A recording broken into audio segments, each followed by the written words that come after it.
Doesn't.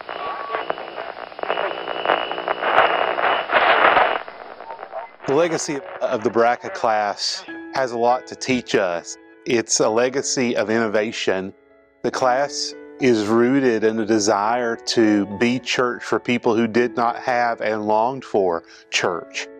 And so at the beginning, they had all of these obstacles of technology, and they were so driven in their desire to innovate that they overcame those obstacles to be on the air and in those days live again with great difficulty.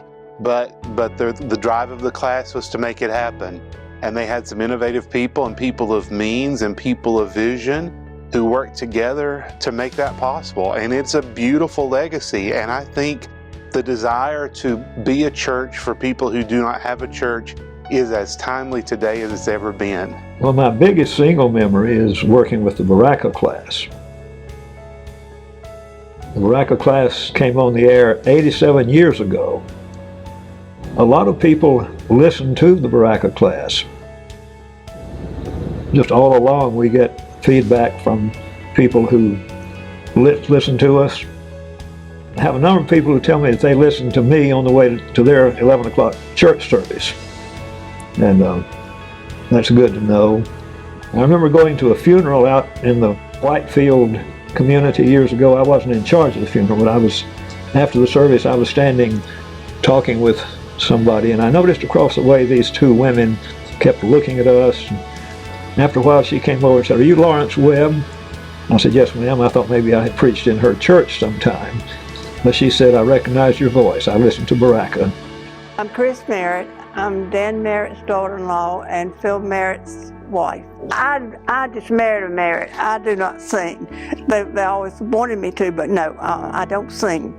But I married a Merritt, and I married the music. One of the funny parts about it is the music was picked out on Saturday night or Saturday afternoon and put on a little index card.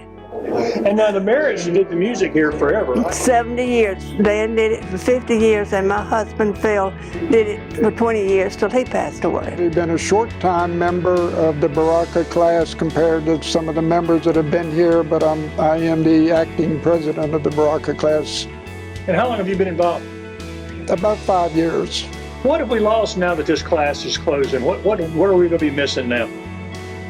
I look at it from the demographics perspective. A lot of the members who were here in the 60s, 70s, 80s obviously have passed on, and it's becoming more difficult for some of the larger traditional churches to maintain active membership, and that has trickled down to the Sunday school classes, and I believe that's the Baraca Class is struggling with the members. When we used to have 100 members on a Sunday school class, and now we're down to 10 or 15.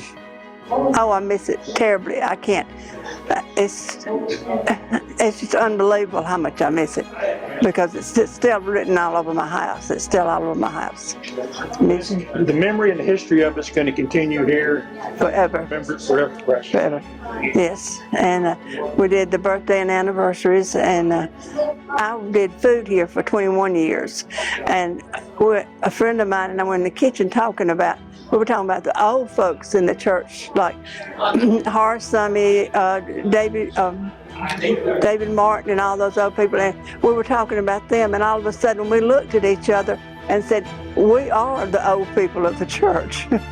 Personally, the memories that I always have of Baraca are the people that I would visit in their homes or in nursing homes or in the hospital who were unable to get to church, but tuned in to the Baraca Class like clockwork on Sunday. I even heard stories of people who would wake up and shower and put on their Sunday best to turn on the radio because Baraca was their church.